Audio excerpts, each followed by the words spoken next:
my fellow classmates. If elected as president of the 7th grade, I promise to use the powers of my office to further the great cause of federal aid to education. Steve, you go to a private school. It does not matter. It is important for young people to learn about these issues early. Oh, great. While they're learning, Steve will be boring them into voting for the opposition. But you don't In seem to... politics, you've got to be practical about things, Katy. Doesn't anyone want to hear the rest of my speech? Well, yeah, Stephen. Your father did not mean to interrupt. I'm almost finished. Last but not least, if elected to this high office, I promise to use the powers. I promise to do everything in my power to get 5 desserts in the school cafeteria instead of 2. That was my idea. Now, that's what I call getting down to the grassroots.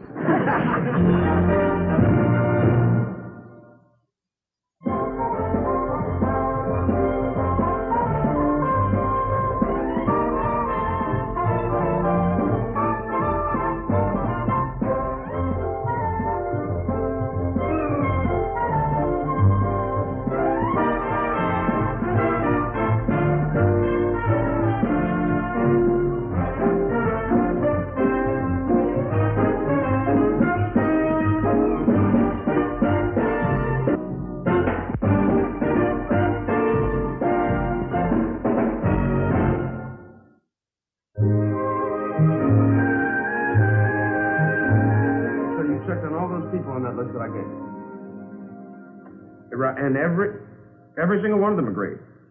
Well, that's good news. Yes, all the people that I checked on, too. I couldn't be more pleased either. All right. Yeah, thanks for returning my call. Yeah, so long, buddy boy. Auntie, Right? I think that we have found our candidate. Good boy. Congressman Morley relaxes in park with his Now, what would Congressman Morley want with a seat in the state assembly? Not Congressman Morley, Auntie. His governess. She is the one that I've been checking up on for the last 10 days. But she's a girl. Exactly. Hardly more than a child. Precisely. Rex Pinkerton, I am going to take your temperature. Hold it, Auntie. Now, we want our candidate for the state assembly, right? Of course.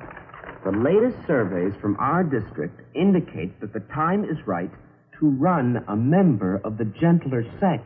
It is practically guaranteed to get out the women's vote. Now, are you with me?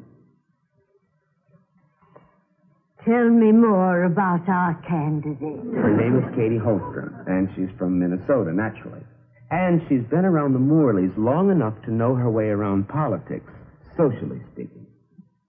Wouldn't spill her tea down anybody's neck. She went to the senator's reception last month with Morley, and from what I could see, she charmed every man in sight. That's a handy little talent to have in politics. I've talked to a number of people about her, and the consensus is that she packs quite a wallop. No one that meets her ever forgets her. Excellent qualification. As for the real inner machinations of politics, etc., she's a babe in the woods. So if she was elected, she'd have to do what we told her, because she wouldn't know anything else to do. What have you done about recruiting her? Nothing yet. This afternoon, I'm going to call on her.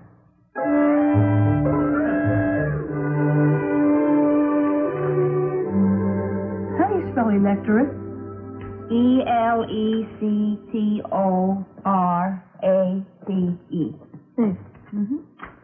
Well, still working on the revisions in your campaign speech, Steve? Yes, sir. Will you listen to it again when I'm finished? I wouldn't miss it. What do you think your chances are of winning? Oh, not so hot. I'm running against Jack Egan. Oh? Well, what's so formidable about Jack Egan? He's quite a ladies' man, I understand. Hey, he's a year older than me. Then I. And those dumb girls. They keep calling him Ben Casey. It's kind of sickening. Miss Doorbell! Miss Doorbell! Calling resident. Is Miss Holster in, please? Who's calling, please, sir? Say, aren't you a little short for the butler? Yes, butler. I'm your son. Good afternoon. Indeed it is, Miss Holstrom. Forgive me, I don't seem to... Remember me? No, I'm afraid I've not had the pleasure. My name is Rex Tinkerton. How do you do? Congressman Morley, this is Mr. Rex Mr. Tinkerton and I have met on several occasions before back in Minnesota. Indeed we have, Congressman. It's a pleasure to see you again. I have a full afternoon, Mr. Tinkerton, if you'll be good enough to call my secretary. We came to see Katy. Oh? What do you want us here about? Well, Not now, Danny. I would rather discuss my business with you in private, Miss Holstrom. Yeah. You know, like alone. Oh, Congressman Morley, may I use your study to discuss business with Mr. Tinkerton? Well, I guess so. If you don't, Yeah? well, if you don't mess up the papers or anything. After a few weeks of briefing here, we'll announce your candidacy. We'll go back to Minnesota and start campaigning. Back to Minnesota? Well, if I got elected, would that mean I would have to leave the Morleys? Well, only for the few months out of the year that the Assembly is in session. Mr. Tinkerton, it's a fine compliment you asked me to run. Well, we feel that in you, we have the perfect candidate. There's just one thing wrong with what you say. What's that? I do not think you have a candidate. What? Oh, I know what you say is true. I have opinions about many things.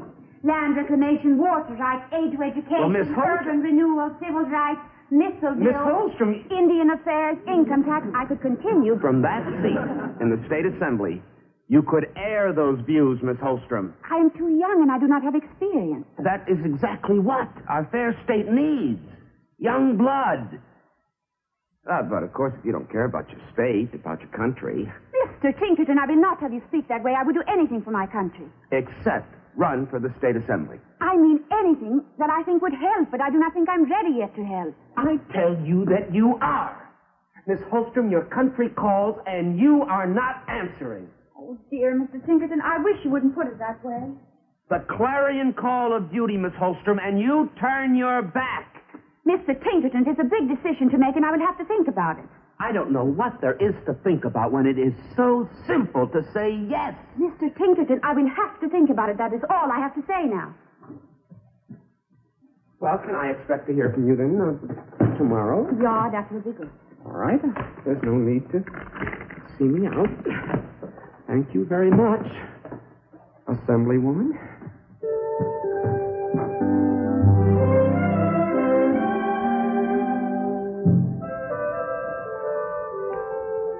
Maybe I should just put my foot down and forbid her to even consider such a ridiculous proposition. Oh, I think that's a wonderful idea. You really think so? I do. That is, if you want to send her packing straight back to Minnesota on the first plane out of Washington. Oh, Mother. Sorry. But you must know by this time that Katy makes her own decisions. Let me drop more shirt. You must agree. There's no reason for a bright young girl to dedicate her life to being a governess. Unless you have some other more personal plans for her. It isn't fair to coerce her into staying here if she really wants to try her wing. Oh. Well, everybody's finished their homework. Good, good. Here. That's Smith here. Well, how is Steve coming along with his history? Oh, good. I'm very proud of him. And Danny with his arithmetic? Well, I think he will pass. Good. And how's, well, are you or aren't you going to run for the state assembly? No, I've decided not to run. I do not have experience. And I will not let Mr. Tinkerton change my mind with talk of clarion call to duty. Good for you, Katy. Glenn wasn't exactly wild about the possibility of your being in politics. Why not? Well, for one thing, you get all glinty-eyed in those smoke-filled rooms. Here, I'd like to propose a toast now that you've so wisely decided to forget the whole ludicrous business. To Katy, the Just finest a minute, governess that ever walked Congressman. down the... What is it? What was so ludicrous? Oh, Katy, You mean I would make ludicrous assemblywoman? no, I didn't mean that. Yes, what did you mean? Well, I meant that the idea of you permitting yourself to be used by the Tinkertons was ridiculous. Oh, so now I am ridiculous. Katy, they are interested in power. Backing candidates is their business. In their hands, you'd be nothing but putty. Putty? Now, Katy. Ludicrous, ridiculous. Well, I show you, Congressman. You changed my mind right back. I will run for assembly, and if elected, I will not be putty, and I will not be ludicrous. Listen. I will be best darn assemblywoman you ever saw, and I will not get glinty-eyed.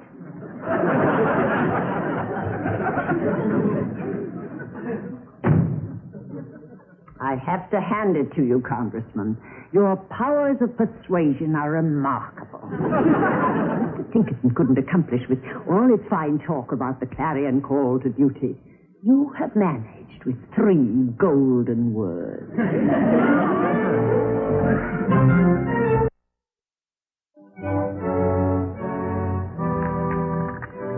Last night, I was so excited about answering clarion call that I could not sleep.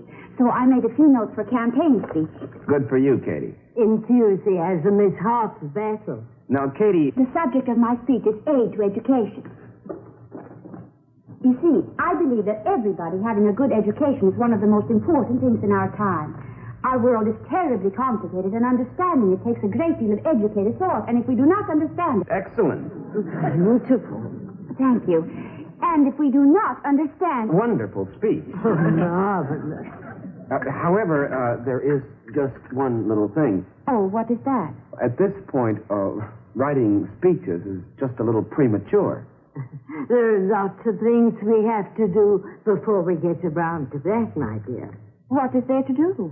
Well, we have to groom you and ground you in the fundamentals for several weeks before we even announce your candidacy. The first step is to create an image for you. Image? I don't understand what image is for. To get votes. But I talk to people. I tell them how I think, how I believe, and if they feel the same, they will vote for me. I think you better tell Katy the political facts of life. Actually, I am very glad that this came up. I was going to go over this with you later. However, sooner is just as good as later. Don't you agree? You see this graph, Katy?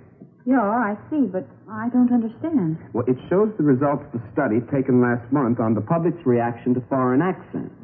To lots of people, accents suggest subversion. But America is a country made from foreigners. Oh, that was a long time ago, honey. So we will have to work on the way you speak. Your accent. I have an accent. Just a little one. But we'll get you a speech teacher. But there is nothing wrong with the way I speak. I agree with you completely, Katy. Oh, your accent, charming. And it is a crime that it has to be sacrificed. In the interest of serving your nation. And your state. But surveys don't lie. A foreign accent, even such a delightful one, can cost you 10.3% of votes that you otherwise might have won.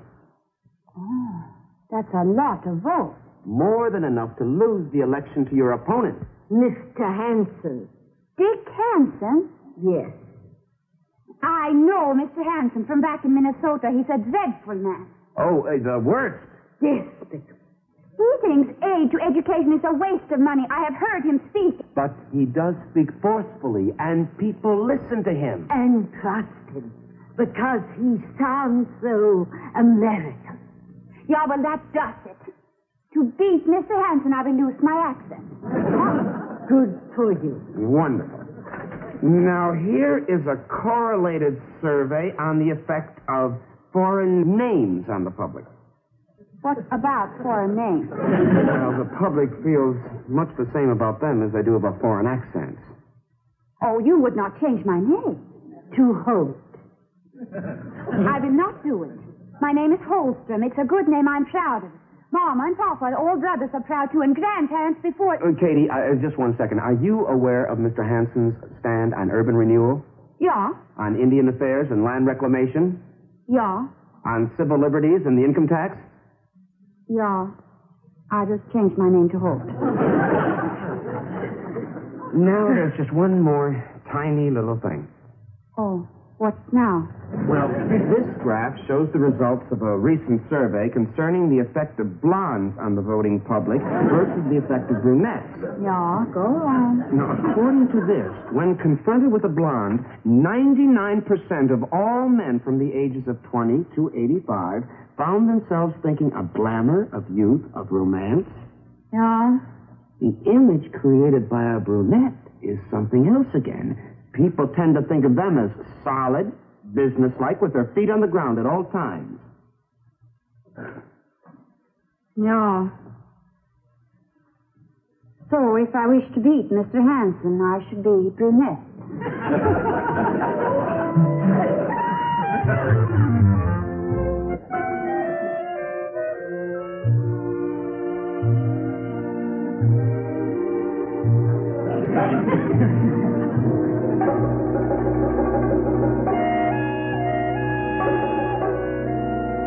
Katy? Well, how do you like it? What in the world have you done to yourself? I have dyed my hair. So I see. Why? Well, it's on account of her image, Dad. What image? Oh, you've been in politics a long time, Congressman. Surely you know about these things. We are creating a new image for our candidate, one that will be more appealing to the voters. In my opinion, she was quite appealing enough the way she was. I think it's perfect. I hate it. I love it. I hate your hair that color. I heard you the first time, Mr. Morley. Why are you talking like my fair lady? Because in order to get elected, I must speak good American. That's on account of people don't trust foreigners, Dad. Well, if that is true, we are in a great deal of trouble. Well, I have a survey right here. I am not interested in your surveys, Mr. Tinkerton. And guess what else, Dad? Her name's not Holstrom anymore. It is Holt. Katy Holt. Well, I just don't believe what I'm hearing. Perhaps the congressman plays a rather old-fashioned game of politics. Hey, I'm going to change my name to Ben Casey. That'll really get the female vote. All right. I have the floor now, and I do not want to be interrupted until I am through. Now sit down, all of you.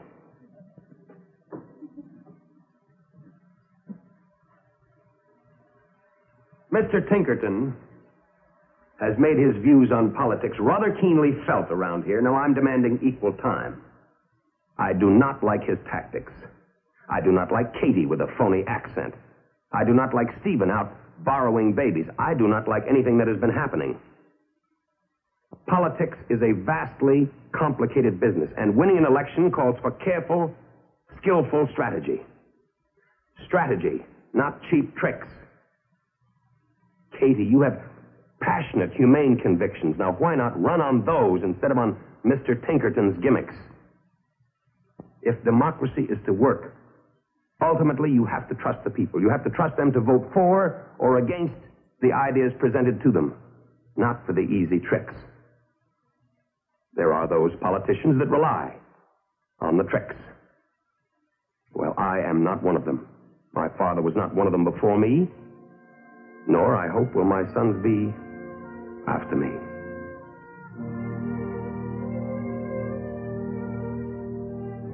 Stirring speech, Congressman. I think I'll throw this stuff down the drain. I'll help you.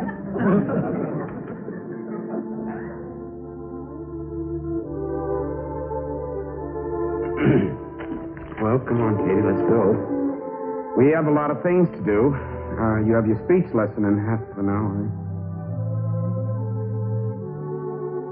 Oh, come on. You weren't taken in by all that hogwash, were you? A smart girl like you? Yeah, Mr. Tinkerton, I was taken in. I let you tell me a lot of things that were wrong.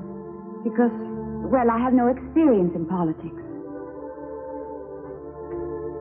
I go to be blonde again. You can't do this. Oh, yes, she can. Ja, Katy Holstrom tänker inte ställa upp som kandidat. She said Katy Holstrom does not choose to run.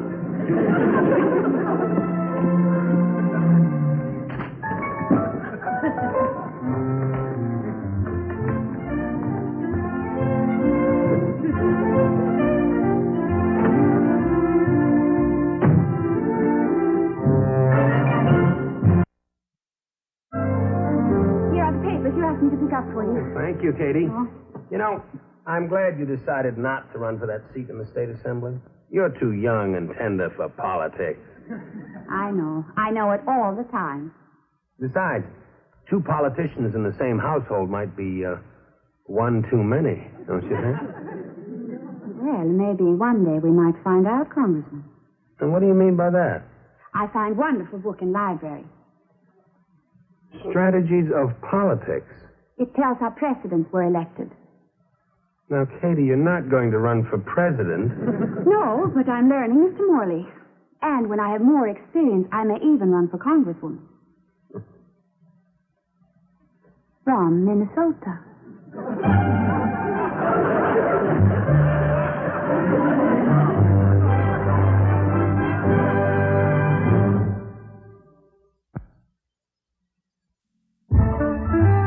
Katy's a farmer's daughter. You can't resist that gal. She's country style but city design. Got a smile that's sprinkled with sunshine. Look at the farmer's daughter. She'll perk up your morale. Her brand of charm is so disarming. Frowns turn upside down. The old Odette to Sweden. She's just what we've been needing. So glad the farmer's daughter came